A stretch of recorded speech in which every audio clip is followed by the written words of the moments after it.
শুক্রবার সাত সকালে খাঁচাবন্দি এক চিতাবাঘ। ঘটনাটি ঘটেছে ক্রান্তি ব্লকের দক্ষিণ হাঁসখালি এলাকায়। স্থানীয় বাসিন্দারা বলেন, কয়েকদিন ধরেই এলাকায় চা বাগান থেকে প্রতিনিয়ত ছাগল গরু আক্রমণ করে এই চিতাবাঘটি।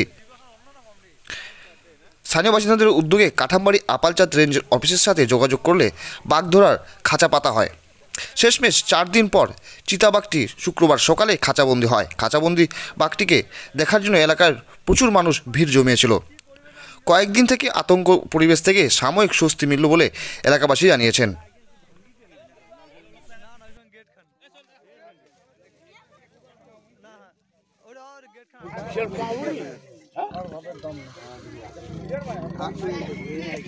আবার বাঘ বের হইলো, এখন বাইর হয়েছে, এখন তো একটা নিয়ে গেল, আবার বাইর হয়েছে, একটা গরুকে এখন পিটা দিল বালবাড়ি থেকে।